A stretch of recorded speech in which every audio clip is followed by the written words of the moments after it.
우리 68번째 들어와 있었던 일이나 말씀으로 은혜를 나누겠습니다. 바울의 제3차 전도 여행을 계속해서 말씀을 전해드리고 있어요. 바울은 제3차 전도 여행에서 3년간 에베소에서 전도를 계속했습니다.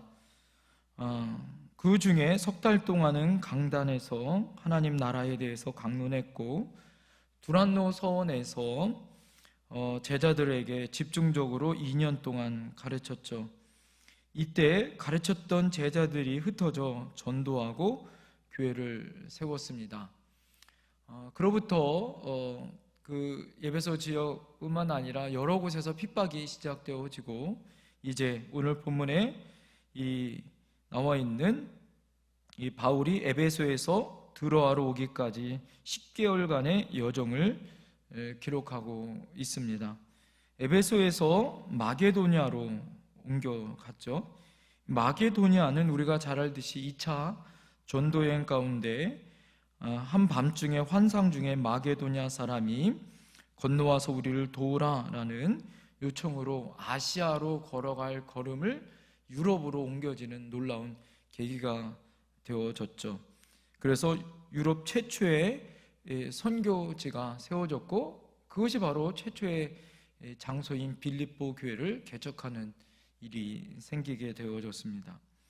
이 마게도냐에서 여러 곳을 방문하고 있었는데, 그곳이 바로 우리가 잘 아는 빌립보, 또 데살로니가, 베레아 등지를 아마 방문했을 것입니다. 마게도냐 다음으로 그가 헬라라는 지역으로 갔어요. 그 지방은, 헬라라는 지방은 아가야라는 지방이거든요. 이 아가야의 수도는 고린도라는 곳입니다. 그래서 아마 이 고린도에서 그가 머물렀을 거다라고 예상할 수 있고, 거기에서 석 달 동안 머물렀어요. 근데 왜 이것이 중요하냐면 2차 전도여행을 다녔던 그곳을 다시 재차 방문하면서 그곳에 있었던 사람들을 격려하고 사랑을 베풀고 제자들을 다시 격려하는 일을 했을 뿐만 아니라, 석 달 동안 머물러 있었던 고린도에서 아주 중요한 일을 했습니다.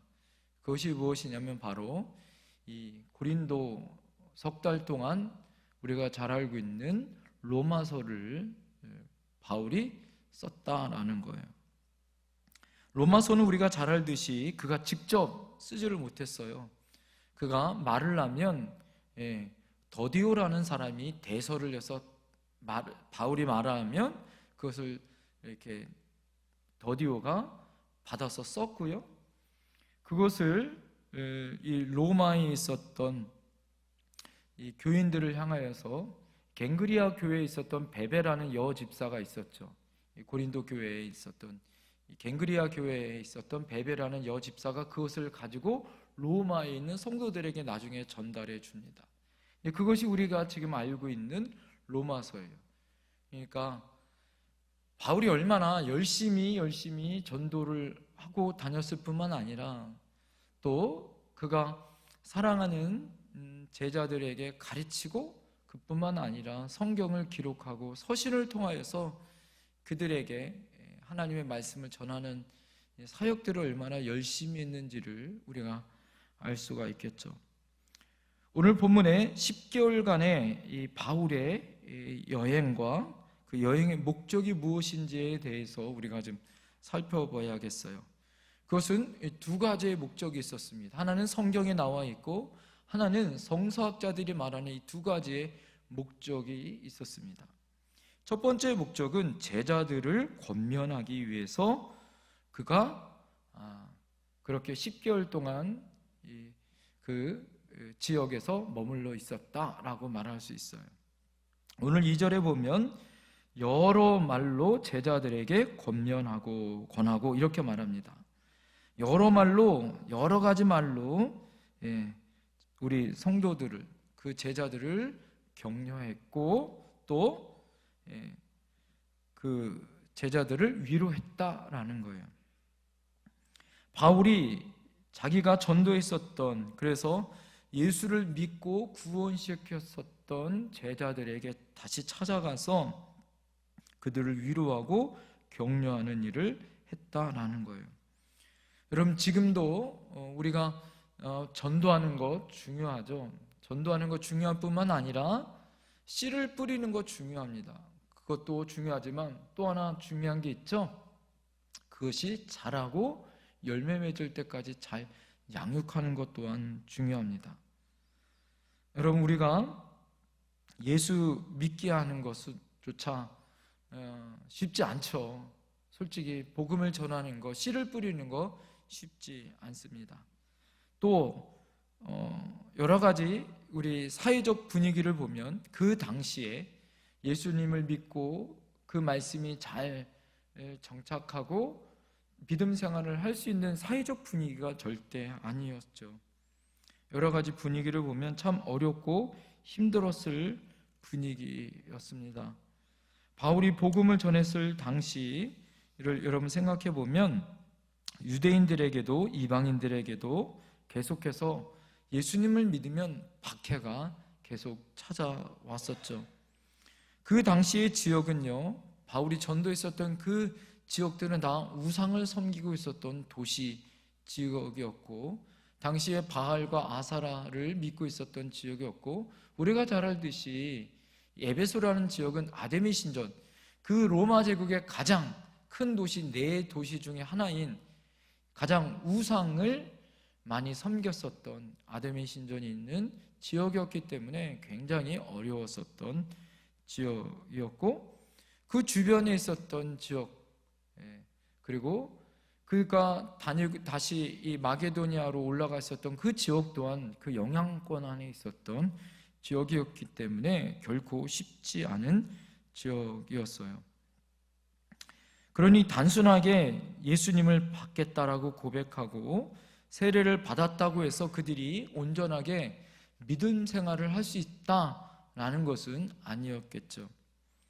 누군가 자주 그들을 위로해 줘야 하고, 지금처럼 여러분 정식 교육을 받고 또 신학적으로 완성되어지고 지금처럼 있는 성경이나 하나님의 말씀이 온전하게 가지고서 말씀을 전할 수 있었던 시대가 아니었잖아요.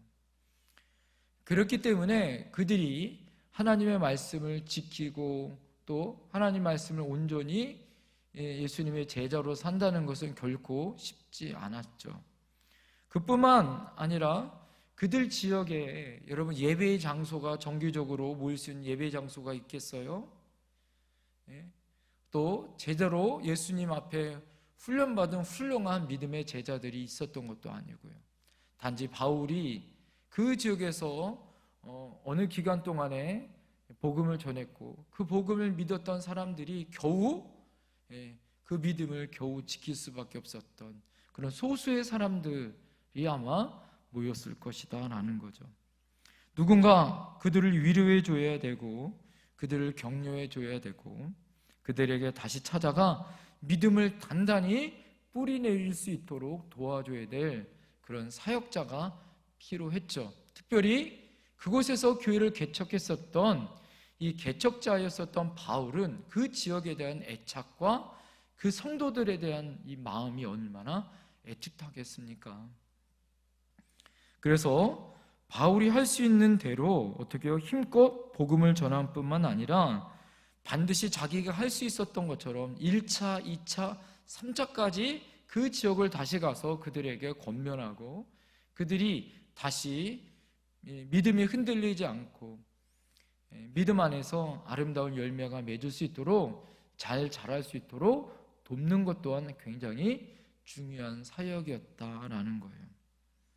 여러분, 우리가 아기를 낳는 것 중요하잖아요. 아기가 그냥 낳는다고 잘 자라요? 어른들이 그러더라고요. 제가 아기를 많이 낳으니까 다들 어른들이 그랬어요. 아기는 낳으면 알아서 다 자라.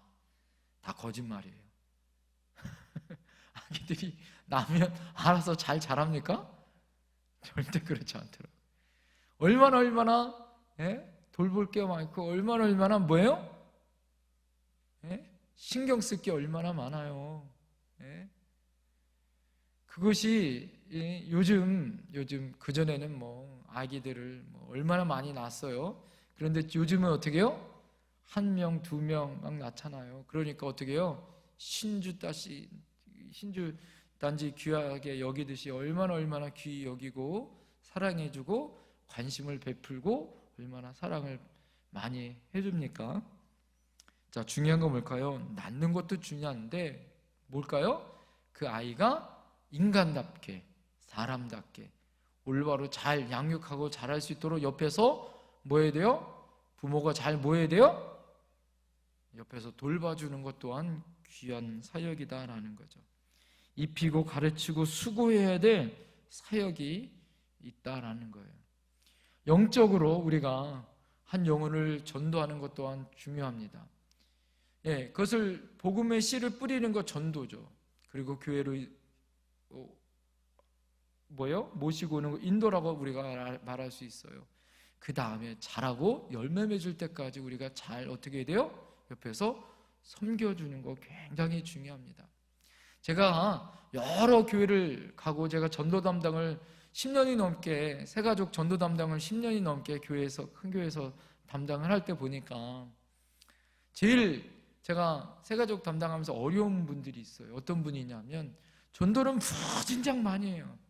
근데 그분은 전도는 많이 하는데 데리고 온 다음에 어떻게 해요? 남몰라라 하시는 분들이 있더라고요. 그건 알아서 뭐 목자든지 알아서 뭐 교육자든지 알아서 뭐 새가족부든지 알아서 양육하는 팀들이 알아서 하고 나는 데리고 왔으니까 내 할 일은 다 했고 복음 전한 것을 알아서 했으니까 내 할 일은 다 했다.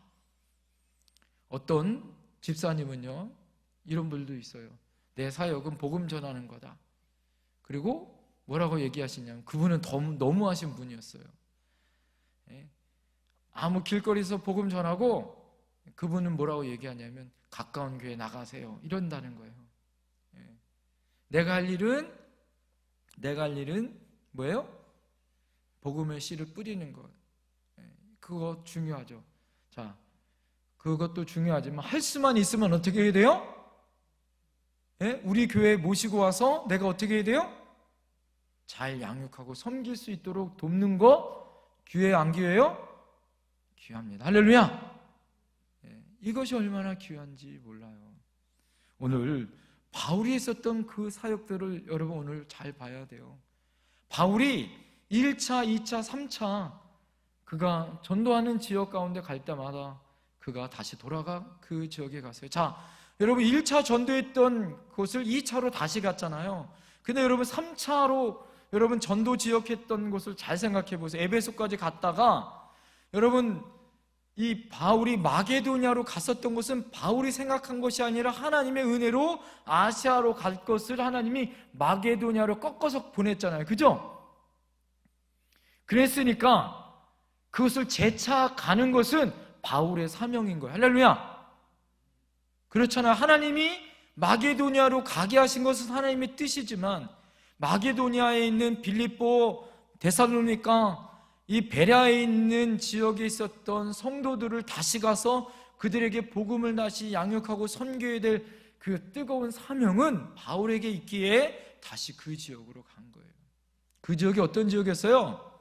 우리가 잘 알듯이 바울을 죽이려고 그렇게 애를 썼던 지역을 다시 바울이 뭐예요? 그 지역으로 다시 가요. 핍박이 있었고 그들을 괴롭혔었던 그 지역을 뭐예요? 그 핍박을 바라보는 것이 아니라 뭘 바라보는 거죠? 그 영혼을 바라보고 그 영혼이 자라고 열매 맺기 위하여 가는 거예요. 교회의 사명이 뭘까요? 복음을 전하는 것 중요합니다. 그뿐만 아니라 교회는 어떻게 해야 돼요? 영혼이 자라고 뭐 할 때까지? 열매 맺을 때까지. 할렐루야! 그 사명을 감당하는 거예요.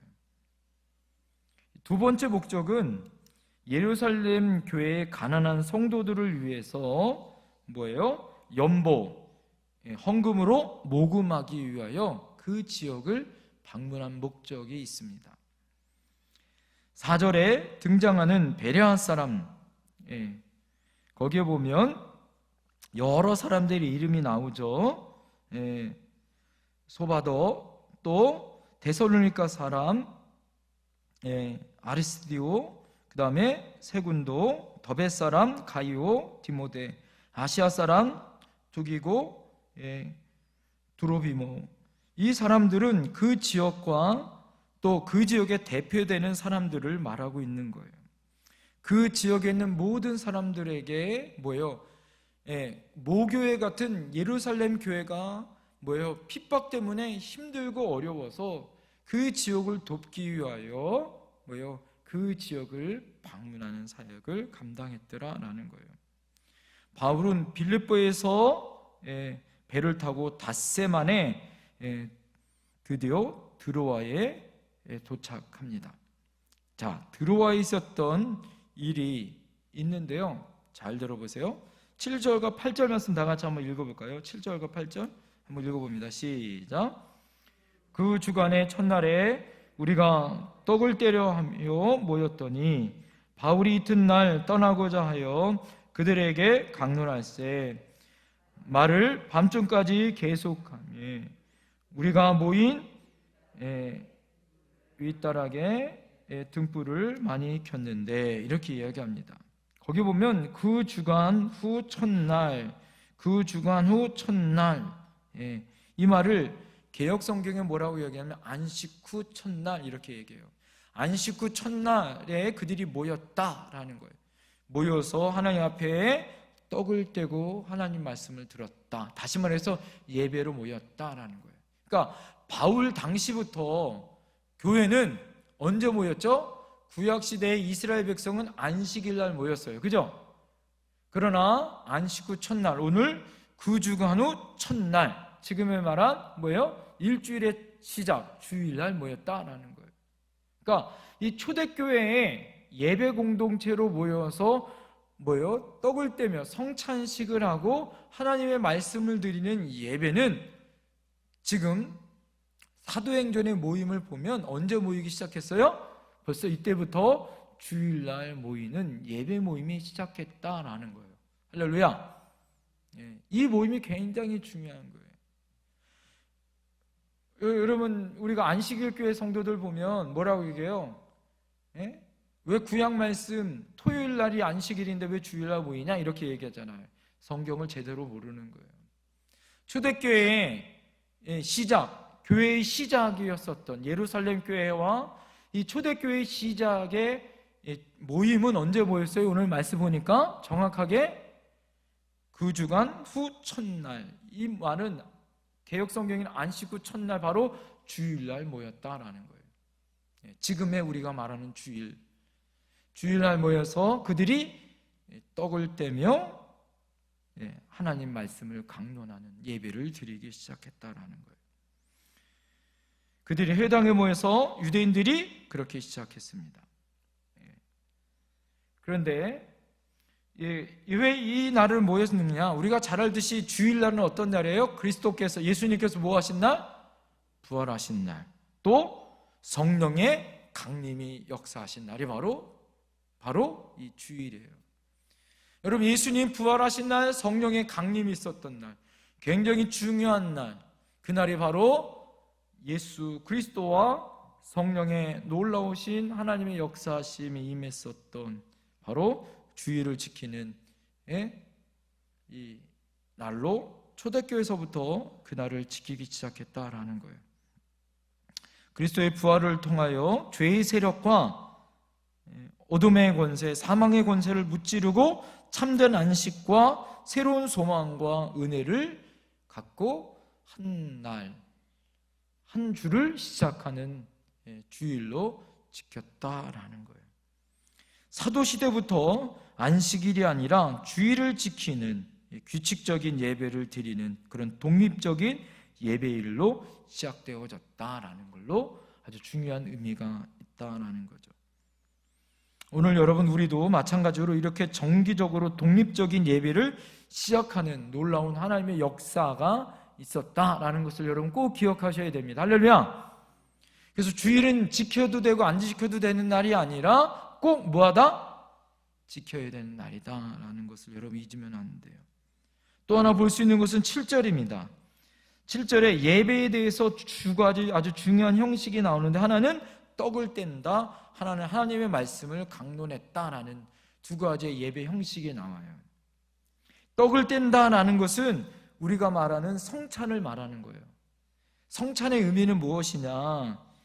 성찬의 의미는 초대교회 성도들에게 성찬의 의미는 아주 중요한 의미로 다가오죠.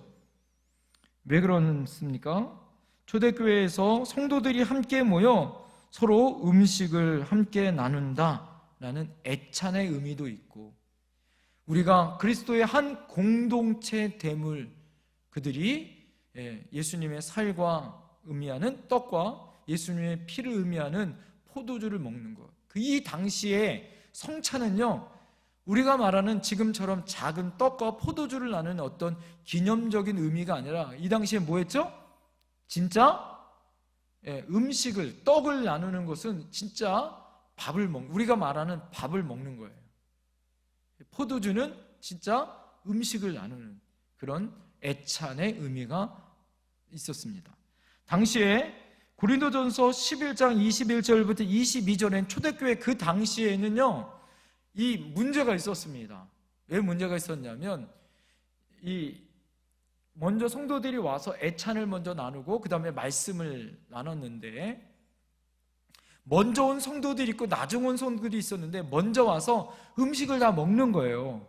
그러니까 나중 온 성도들이 음식을 먹을 게 있어요, 없어요? 먹을 게 없어. 그래서 이 고린도 교회는 이 성찬의 문제, 음식의 문제 때문에 아주 좀 교회적으로 문제가 있었죠. 그래서 이것이 나중에는 어떤 것으로 바뀌었을까요? 자꾸 이것이 교회적으로 음식에 대한 문제가 자꾸 나눠지니까 뭐예요? 이것이 예배 안에 들어와서 뭐예요? 그 형식은 살아있고 뭐예요? 음식은 작게 나누는 것으로 이게 바뀌어지면서 예수님의 살이라고 이야기하는 작은, 우리가 말하는 빵 같은 걸 의미하고 포도주를 작은 것으로 그렇게 해서 그 기념하고 그것을 의미를 생각하는 것으로, 이것이 그래서 예배 공동체 안에, 캐톨릭은 그래서 지금도 매번 모일 때마다 형식을 중요해서 성찬식을 매번마다 하죠. 개신교는 뭐예요? 이 두 가지의 형식, 하나님 성찬과 말씀 가운데 개신교는 이 성찬보다는 뭐가 더 강력하게 세진 거예요?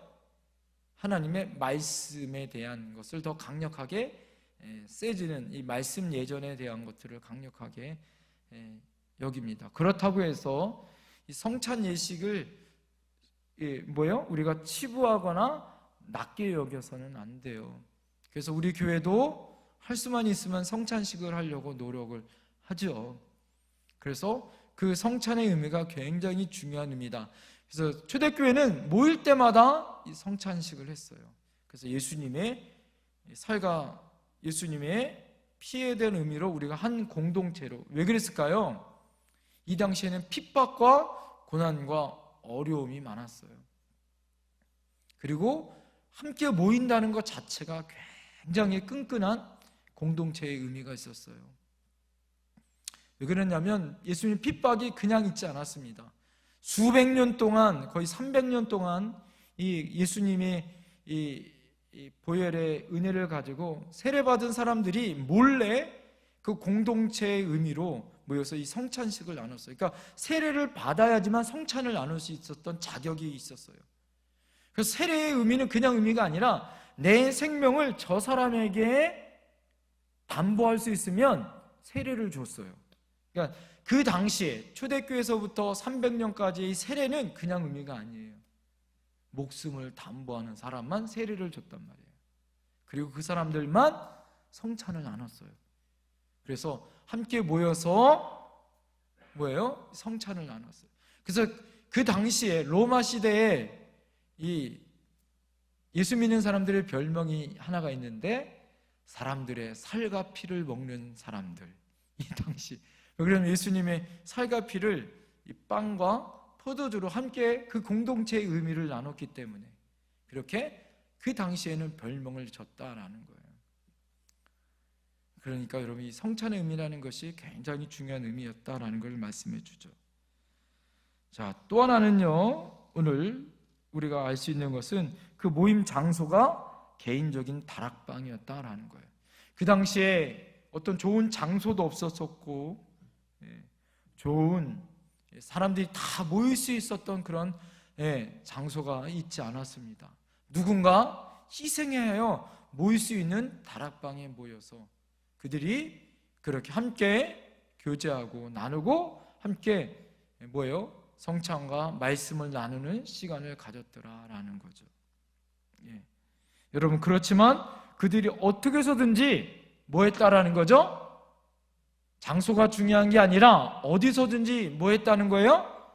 모이기 힘쓰는 그런 헌신된 사람들이었다라는 거예요. 개척 또한 그 당시에 작은 교회들, 이 개척 또한 여러분 지금도 어떻게 해요? 개인의 집에서 모이기 시작했잖아요. 우리 교회도 개척 당시부터 그랬던 것 같고요. 중요한 건 뭘까요? 그곳에서 모이면서 열심히 하나님의 은혜가 있었다라는 거예요. 자, 그때 나타나는 한 가지의 사건이 있죠. 그게 뭐였죠? 오늘 보니까 유두고가 깊이 잠들었던 한 청년이 어떻게 됩니까? 3층에서 걸터 앉아 있다가 떨어져 죽는 사건이 벌어집니다. 자, 9절 말씀 다 같이 한번 읽어볼까요? 9절 시작. 유두고라는 청년이 창에 걸터 앉아 있다가 깊이 졸더니 바울이 강론하기를 더 오래 하며 졸음을 이기지 못하여 3층에서 떨어진 건을 일으켜 보니 죽었는지라. 오늘 말씀을 깊이 전하다가 어떤 일이 벌어졌냐면 유두고라는 청년이 설교 말씀을 졸다가 졸음을 이기지 못하고 3층에서 떨어져 죽는 사건이 벌어집니다. 잠이라는 것은 여러분 좋은 거예요, 안 좋은 거예요? 좋은 건지 안 좋은 건지 잘 모르겠어요? 우리가 잘 알듯이 시편 127편에 보면 여호와께서 그 사랑하시는 자에게 잠을 주시는 도다라고 말하죠. 여러분, 사랑하는 자에게 잠을 주는 것 하나님의 복입니다. 잠을 못 자는 분들에게 비하면 잠을 잘 잔다는 것이 얼마나 큰 축복이고 은혜인지를 잠을 못 자는 분에게 물어보면 너무너무 잘 알아요. 잠을 자기 위해서 여러 노력을 하죠. 고민하고 또 고민을 해도 잠이 오지 않을 때가 있어요. 자, 잠을 잔다는 것은 그래서 복입니다. 그래서 여러분 설교할 때 여러분이 주무시는 거 다 이해합니다. 그러나 오늘 여러분 우리가 7절을 통해서 알 수 있는 건 뭘까요? 바울이 드로아로 곧 이제 떠나야 할 시간이 다가왔어요. 그 다음날 이제 떠나야 하기 때문에 바울에게는 어떻게 해요? 그들을 향하여 어떻게 해서든지 하나님의 말씀을 더 전하고 싶은 그런 열망과 뜨거운 마음이 아마 있었던 것 같아요. 그러니까 말씀을 짧게 전한 것이 아니라 어떻게? 길게 전하는 상황이 되어졌습니다. 내가 이번에 가면 언제 만날지 모르는 거예요. 왜 그랬냐면 그는 예루살렘으로 가는 그런 목적이 있었거든요. 그래서 다시 그 지역으로 언제 돌아올지 모른다라고 아마 바울은 아마 생각했던 것 같습니다. 그래서 모인 사람들에게 열심히 하나님의 말씀을 전했던 것 같아요. 그런데 11절에 보니까 뭐예요? 하나님의 말씀을 강론하는데 어떻게 해요? 오늘 11절 말씀을 보니까 오랫동안 곧 날이 새기까지 말씀을 전했던 것 같아요. 그러니까 한 말씀이 아니라 아주 긴 말씀을 전했다라는 거예요. 사랑하는 성도님들, 좋은 설교는 어떤 설교예요? 짧은 설교가 좋은 설교다라고 말하시는 분들이 있어요. 그런데 여러분 안에 당부드립니다. 어떤 분들은 설교는 30분이 넘으면 은혜가 안 된다라는 분도 있고요. 어떤 분들은 예배 시간이 1시간이 넘으면 은혜가 안 된다라는 분들이 있어요. 그거는 우리의 뭘까요? 고정관념이에요. 고정관념. 자, 중요한 건 뭘까요? 우리 이 나라도 마찬가지고 세계에서 부흥하는 교회들, 지금도 마찬가지입니다. 부흥하는 교회에 지금까지 교회사적으로 잘 보면 부흥이 어떻게 이루어졌는가? 하나님의 말씀이 강력할 뿐만 아니라 긴 설교와 긴 예배를 통하여 임했어요. 초대교회의 역사상 부흥했었던 설교 말씀, 대부흥의 사건들이 일어났을 때는요, 하나님의 말씀이 10시간 동안 끊어지지 않았다라고 말씀이 있어요. 그리고 하나님이 부흥하는 그 은혜가 뭐예요? 계속해서 고백되어지고, 그래서 그것이 어떤 시간과 어떤 것에 제약을 받지 않았을 때 하나님의 놀라운 역사와 하나님의 기적과 같은 일들이 있었다라는 거예요. 사랑하는 성도님들, 그렇다고 해서 우리 마음 안에 오늘 유두거가 졸았던 이유, 첫 번째 이유는 바울의 설교가 길었다라는 것, 두 번째는 유두거가 피곤했다라는 거죠. 성서 주석자들에 의하면 유두고는 노동자로서 아침부터 저녁까지 하루 종일 일을 하고 피곤하여 그가 예배 가운데 왔다라는 거예요. 여러분, 피곤하고 지쳐있는데 오늘같이 식사도 거르고 오신 여러분들도 아마 있을 것이에요. 그러신 여러분들, 여러분의 귀한 그 믿음과 헌신을 하나님 받으실 줄 믿습니다. 그래서 유두고가 더 피곤한 마음을 가지고 예배 가운데 임했기 때문에 그가 그렇게 창에서 떨어졌을 거다라고 얘기해요. 또 하나는요, 이거는 이제 과학자들이 분석한 거예요. 그 당시에 어두웠기 때문에 등불을 많이 켰을 거라는 거예요. 1층에서 등불을 많이 켜면 뭐예요? 산소가 부족하잖아요. 사람들이 많이 있고 등불을 켜고 그러면 산소가 부족해요. 그러면 위에는요, 끓음이 많이 올라가고, 그리고 3층이니까 창가에, 그래서 어떻게 해요? 숨을 쉬기 위해서 아마 유도고가 창가 옆에 앉아 있다가, 자리를 잡고 앉아 있다가 숨을 쉬기 위해서, 산소가 부족해서 숨을 쉬기 위해서 거기에 앉았다가 아마 떨어졌을 거다, 이렇게 예측하는 분들이 있더라라는 거예요. 중요한 건 제가 여러분들 유두거가 떨어진 이유 중에 제가 여러분들에게 특별히 말씀드리고 싶은 건 어떤 것이냐, 유두거는 청년이었기 때문에 사리의 사람들이 많았기 때문에 그가 자리를 피하고 좋은 자리가 아니라 뭐예요? 창문에 걸터 앉아 있는 자리에 앉을 수 있습니다. 자, 그러나 중요한 건 뭘까요? 여러분, 제가 오늘 말씀드리고 싶은 것은 뭐냐면 예배는 자리가 중요하다라는 거예요. 우리 성도님들은 다 각자 자리가 있어요. 그 자리가 너무너무 귀중하고 소중한 자기의 자리들이 있어요. 자, 그러나 오늘 은혜 받을 자리, 또 하나님의 말씀을 듣는 그 자리가 얼마나 중요한지를 우리가 알아야 된다라는 거죠. 걸터 앉았다라는 건 뭐예요? 불완전한 자세죠. 그죠? 3층에 앉았다라는 건 뭐예요? 하나님의 말씀이 잘 들리지 않는 그 자리라는 거죠. 졸았다는 건 뭐죠? 집중이 떨어졌다라는 거죠. 여러분, 우리가 하나님의 말씀을 들을 때나 하나님의 말씀을 깨달을 수 있는 귀한 자리, 그 자리에 내가 어떻게 돼요? 가까이가 앉아야 하고, 안정된 자리에 앉아야 하고, 하나님 말씀에 집중할 수 있는 자리에 앉아서 하나님의 말씀을 듣는 것이 얼마나 중요한지 모른다라는 거예요. 그래서 우리는 어떻게 될까요? 말씀을 들 때 깨어 있어야 된다. 베드로전서 5장 8절에 보면 근신하라, 깨어라, 너희 대적 마귀가 우는 사자같이 두루다니며 삼킬 자를 찾나니. 마태복음 26장 41절에 보면 시험에 들지 않게 깨어 있어 기도하라 라고 얘기해요. 중요한 건 뭘까요? 우리의 여러 가지 환경과 여건이 있으면 내가 피곤하고 지치고 내가 정말 환경적으로 내가 어려우면 정말 말씀을 잘 들을 수 있는 자리에 앉는 게 소중하다, 안 중요하다? 소중하다라는 거죠.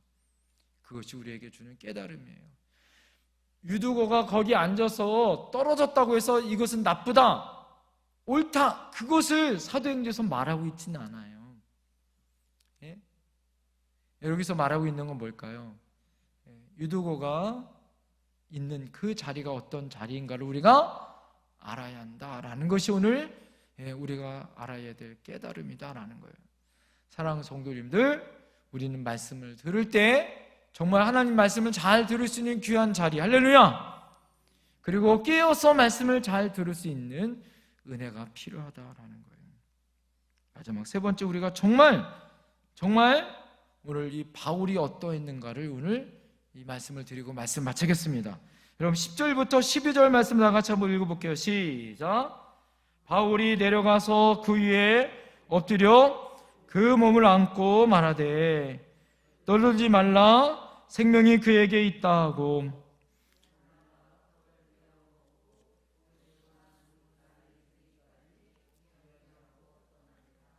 사람들이 일어난 청년을 데리고 가서 적지 않게 위로를 받았더라. 아멘. 유유가 떨어져 죽었습니다. 자, 그 순간 얼마나 다 당황하고 얼마나 황당했겠어요. 예? 아마 말씀을 강론하고 예찬식을 하고 성찬을 하고 말씀을 강론하고 그 다음에 말씀을 다시 나누고 또 나누는 아마 그 은혜의 시간, 간증의 시간들 아마 서로 나눴던 것 같아요. 그러다가 아마 누구가 떨어지고 그를 살리기 위해서 여러 가지 일들을 오늘 합니다. 자, 그랬을 때 오늘 바울이 취했었던 행동을 잘 보십시오. 열왕기상 17장에 보면 엘리야가 먹을 것을 주었던 사르밧 과부의 아들이 죽었을 때 엘리야가 어떻게 했습니까? 아이 위에 몸을 3번씩이나 펴서 엎드리죠. 죽은 그 시체를 만지는 것은 부정했습니다. 그러나 그 몸을 위에서 3번씩이나 뭐예요? 얹었다, 올라갔다라는 것은요, 사랑이에요. 여기서 우리가 알 수 있는 거, 바울의 사랑이었다, 엘리야의 사랑이었다. 오늘 여러분 바울이 취했었던 행동이 뭐예요?